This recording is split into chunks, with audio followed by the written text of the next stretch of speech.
कि कई लोग कहते हैं हमारा काम तो है हम केवल प्रार्थना करेंगे, परमेश्वर करेगा। Because some people say our job is to just pray and God will do something. आगे ये सारे लोग कैल्विनिस्ट हैं, आपको पता होना चाहिए कैल्विनिज्म। कैल्विनिस्ट वो लोग हैं जो मानते हैं जो पृथ्वी पे हो रहा है वो परमेश्वर कर रहा है। You should know all these people are Calvinists, and Calvinists they believe whatever is happening on the earth, God is doing it. और ये एक डेमोनिक डॉक्ट्रिन है। And this is a demonic doctrine. और इस डॉक्ट्रिन की वजह से इतने सारे मसीह लोग मर गए अपने समय से पहले। And because of क्योंकि जो हथियार परमेश्वर ने दिया उन्होंने उसका इस्तेमाल नहीं किया, क्योंकि उन्होंने कहा कि हमारा काम है हम केवल भीख मांगेंगे, परमेश्वर को करना है तो करेगा, नहीं करना है तो नहीं करेगा। And because of this demonic doctrine, so many Christians died before their time because they believe that our job is to beg in prayer, and what God will do, He will do. What He will not do, He will not do. अब वो क्या कह रहा है? मैंने तुझे जातियों और राज्यों पर अधिकारी बनाया, उन्हें गिराने और ढाने। तू गिराएगा, तू ढा देगा। कैसे? मेरे वचन जो तेरे मुंह में है। तू रोपेगा, तू बनाएगा। तू गिराएगा, तू ढा देगा। तू रोपेगा, तू बनाएगा। मैंने तुझे अधिकार दे दिया, अब जो अधिकार मैंने तुझे दिया उसका इस्तेमाल कर। Now God is saying, I have given you over, I have set you, I have made you authority over nations and over kingdoms. How? By putting my word in your mouth, so that you will root out and you will pull down, you will destroy and you will throw down, you will build and you will plant. अब सोचो, अगर एक लड़ाई के बीच में और मैं नहीं चाहता मेरे बच्चे लड़ें, Now think about it. If I'm in the middle of a battle and I don't want my kids to fight, तो मैं उन्हें कभी हथियार नहीं दूंगा। I will never give them weapons.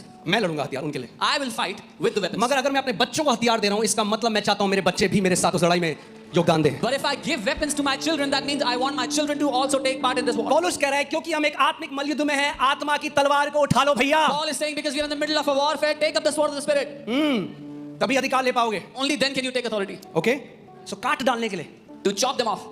दुष्ट आत्माओं के बंधनों को काट सकते हो इस तलवार से जो तुम्हारे मुंह में है। You can chop off the bondages of every demonic spirit. through the सालों से sword in जो your mouth. ट्यूमर है, आत्मा की तलवार काट सकती है उन ट्यूमरों को, उस अर्थराइटिस को, उस दिल के दौरे को, उस डिप्रेशन को, जो रात को नींद नहीं आती उसको। परमेश्वर का वचन कह रहा है मैंने अपने वचन तेरे मुंह में डाले हैं और तुझे अधिकारी बनाया है कि तू नाश कर दे, तू काट दे जो शैतान के काम है उन्हें। The word of God has given you power. He has given you the sword so you can cut down every tumor, every cancer, every arthritis. So you can destroy every work of the devil.